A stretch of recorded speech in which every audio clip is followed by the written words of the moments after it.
montrer ce qu'on mange en sauvage, mais en version plus améliorée parce que là on est à côté de la maison. Donc on a triché un peu et on a rajouté des ingrédients qu'on a un peu moins quand on est juste en forêt. Là il y a une jolie salade de printemps. Alors il y a des plantes qu'on avait vues déjà dans une autre vidéo. Il y en a une autre qu'on n'a pas vue qui est vraiment intéressante, c'est celle-là. C'est la petite stellaire ou le mouron des oiseaux. On est début mars et puis au jardin il n'y a pas encore grand chose. Ça va faire une salade d'une grande douceur avec un petit goût de maïs qui est très abondante, qui pousse comme ça dans les jardins. Moi je trouve ça merveilleux. Il y a de l'alière qui commence, une plante très commune aussi avec ce petit goût d'ail caractéristique. Il y a de l'oseille, il y a du pissenlit. J'ai assaisonné avec un peu d'aquilée et évidemment les fleurs. Dès qu'on peut manger des fleurs, moi je suis très heureuse. Ça c'est des petites fleurs de forsythia. Alors c'est pas une plante qui pousse de façon naturelle, hein. On l'a plantée dans les jardins. Il y a des violettes et de la pulmonaire. Énormément de fleurs sont comestibles, on n'a pas trop l'habitude, mais moi je trouve ça vraiment intéressant à manger. Ça nourrit aussi visuellement. J'ai rajouté des petits morceaux de pommes. Ça c'est pour le côté salade, et ça on va le mettre à la cuisson. On voit quand même encore les petites fleurs violettes là, typiques du lamier pourpre. Alors le lamier pourpre c'est une plante, la famille des lamiacées, qui a un petit goût de champignon, assez étonnant, de cèpe même.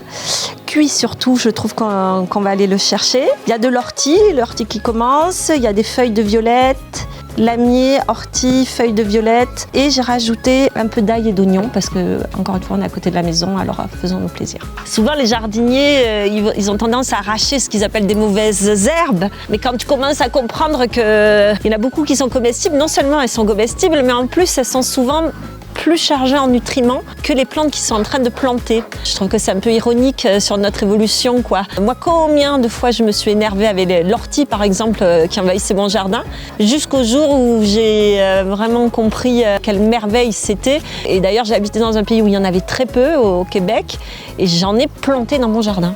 Alors ça aussi, c'est parce qu'on n'est pas loin de la maison, qu'on se fait plaisir en faisant des chapatis. C'est une petite recette que j'ai ramenée du Canada où je rajoute de la levure boulangère, juste avec de la farine de blé et de l'eau et du sel, c'est tout. Et avec ça, on va faire des petits chapatis qu'on va aller griller sur la braise.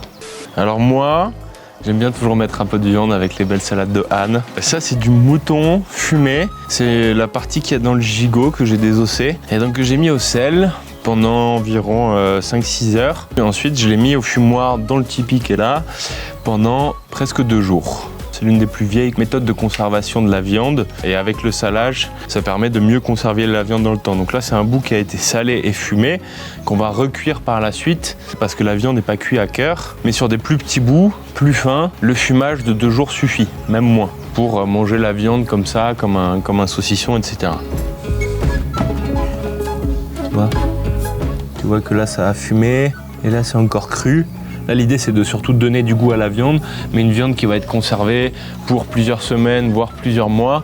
C'est une viande qu'on va venir fumer à cœur.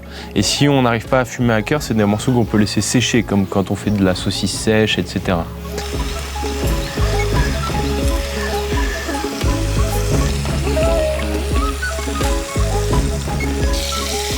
Là, on veut vraiment obtenir une braise dans laquelle il n'y a pas de flamme, pour pas trop cramer le chapat et qu'il y ait une cuisson un peu plus douce. C'est super important de ne pas cuisiner sur de la flamme directement. Beaucoup de gens font cette erreur. Quand ils cuisinent en extérieur comme ça sur un feu, déjà c'est super mauvais pour la santé. Dès que tu carbonises les aliments, autant la viande que le reste, ça devient très nocif. Pour garder tout le côté vraiment intéressant des nutriments, il faut une cuisson lente.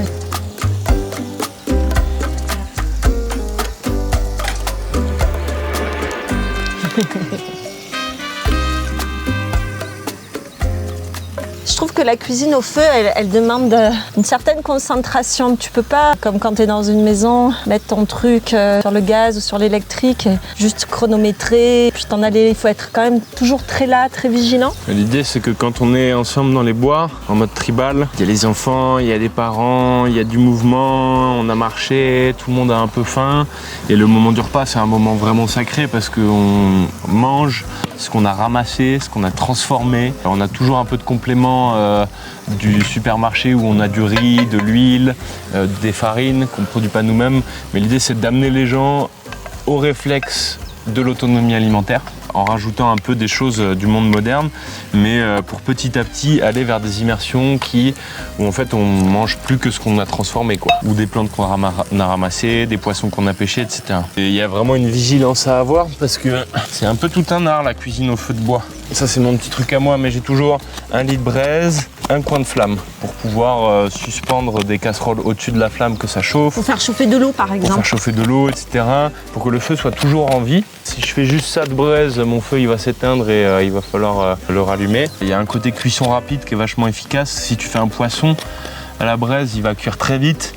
Il y a d'autres techniques pour cuire le poisson, la viande où on enterre.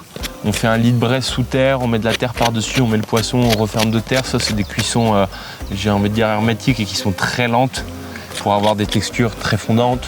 La prochaine fois que tu viens, on fait un poisson. On va aller pêcher, on va aller essayer de trouver un poisson. Alors le souci, c'est qu'on serait dans le Grand Nord québécois ou en Laponie. Dans une demi-heure, on a quelques poissons. Là, ici, nos rivières sont quand même bien plus impactées par l'homme, par les barrages, par la pollution. Mais ça peut être un prochain sujet de vidéo, la pêche primitive. Mais là, il faut être très patient.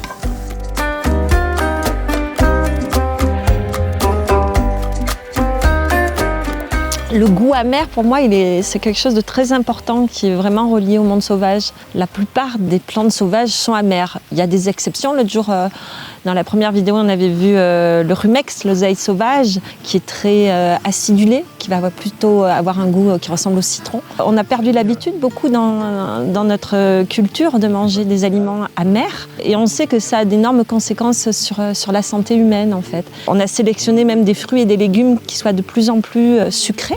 Et le sucre et l'amer dans la bouche, c'est des goûts très très opposés. Le plus on habitue un palais au goût sucré, plus il va avoir un peu de la difficulté avec l'amer. Donc pour moi, il y a vraiment une idée de réapprivoiser ce goût-là de l'amer. On est en train de perdre complètement cette saveur dans le végétal. Et en fait, dès qu'on met le goût amer sur notre langue, ça envoie une information à notre foie, à notre vésicule biliaire.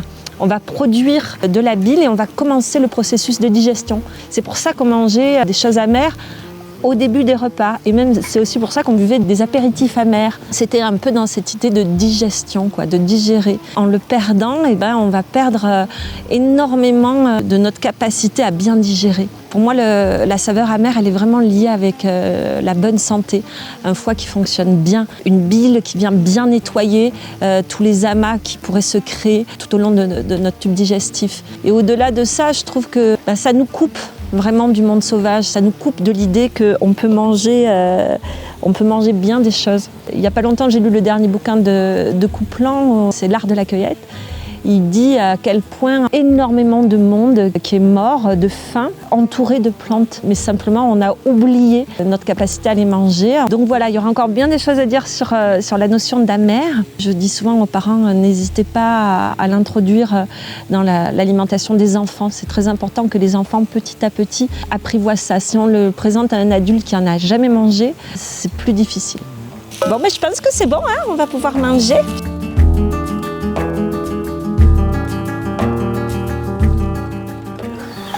Je me régale, merci beaucoup. C'est délicieux. Bon. Oui, ça te plaît? Ah, de ouf. Oh, c'est bon ça. C'est La viande, délicieux. s'il vous plaît.